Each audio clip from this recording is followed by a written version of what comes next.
یہ ہوٹل کتنا اچھا ہے، مجھے تو یہ بہت پسند آیا۔ یہاں پر کھلی ہوا میں انسان سکون کی سانس تو لے سکتا ہے۔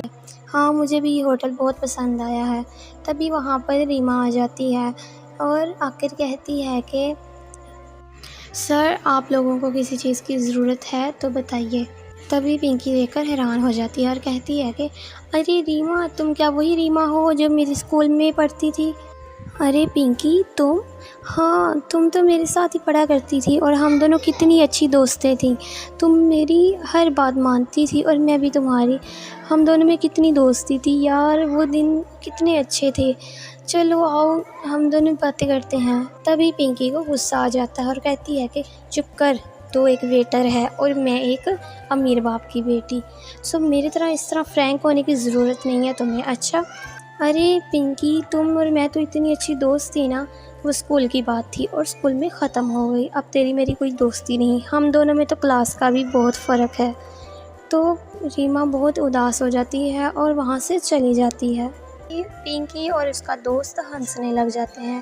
ریما کو بہت شرمندگی محسوس ہوتی ہے اور وہ کیفے میں ایک سائڈ پر کھڑی ہو کر بہت اداس ہوتی ہے اور سوچتی ہے کہ میں اور پنکی کتنی اچھی دوست تھیں، ہم دونوں اتنا خوش رہا کرتی تھی ساتھ میں، اتنا مزہ آتا تھا، ہم دونوں تو پکی سہیلیاں تھیں۔ پھر آج پنکی کو مجھ سے نفرت کیوں ہو گئی؟ تو پھر ریما وہاں سے چلی جاتی ہے اور رستے میں بارش شروع ہو جاتی ہے، جسے دیکھ کر ریما کا موڈ اور خراب ہو جاتا ہے اور وہ رونے لگ جاتی ہے۔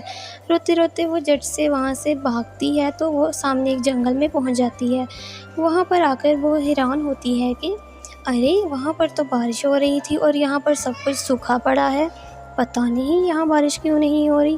چلو، کتنا پیارا لگ رہا ہے، تھوڑا سا آگے چل کر دیکھتے ہیں۔ اب ریما کا موڈ بھی اچھا ہو چکا ہوتا ہے۔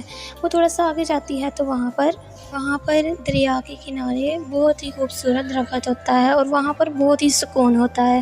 ریما بہت خوش ہوتی ہے۔ ارے واہ، یہ تو اتنی پیاری جگہ ہے، مجھے پہلے کیوں نہیں دکھائی دی؟ یہاں پر تو کتنا سکون ہے اور کتنا مزہ ہے۔ کچھ دیر بعد ہی ریما کو اپنی دوست پنکی کی یاد آنے لگتی ہے اور پھر وہ اداس ہو جاتی ہے۔ ارے، پنکی نے بھلا ایسا میرے ساتھ کیوں کیا؟ ہم دونوں تو اتنی اچھی دوست تھی، اگر میں غریب ہوں تو اس کا ہماری دوستی پر کوئی فرق نہیں پڑنا چاہیے۔ پنکی پہلے تو ایسی نہیں ہوتی تھی۔ تبھی وہاں پر دریا سے ایک مچھلی اوپر کی طرف ابھر آتی ہے۔ ریما حیرت سے اس مچھلی کو دیکھنے لگ جاتی ہے اور وہ مچھلی ایک خوبصورت سی لڑکی بن جاتی ہے۔ ریما بہت حیران ہوتی ہے اور وہ لڑکی آ کر ریما کے پاس کھڑی ہو جاتی ہے اور کہتی ہے کہ پیاری لڑکی، تم کیوں رو رہی ہو؟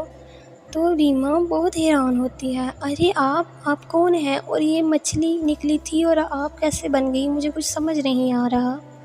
میں ایک جادوئی مچھلی ہوں اور میں کبھی بھی لڑکی بن سکتی ہوں اور کبھی بھی مچھلی بن سکتی ہوں اور میں نیک لوگوں کی خواہشات کو پورا کرتی ہوں۔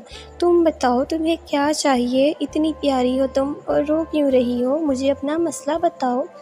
تو ریما کہتی ہے کہ وہ دراصل میں غریب ہوں نا، اس لیے میرے ساتھ کوئی بھی اچھا سلوک نہیں کرتا، میرے سب دوستوں نے بھی مجھے چھوڑ دیا ہے۔ اب مجھے سمجھ نہیں آ رہا میں کیا کروں اور مجھے آپ کی باتوں کے بھی کچھ سمجھ نہیں آ رہی۔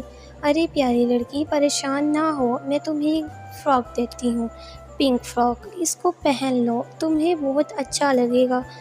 اس کو پہنتے ہی اس میں سے سونے کی اشرفیاں نکلنے لگ جائیں گی، جس سے تم بہت امیر ہو جاؤ گی۔ ریما کو اس لڑکی کی باتوں پر یقین نہیں ہوتا۔ تبھی اچانک وہ لڑکی وہاں سے غائب ہو جاتی۔ ریما کو کچھ سمجھ نہیں آتا، وہ اس ڈریس کو لے کر گھر آ جاتی ہے۔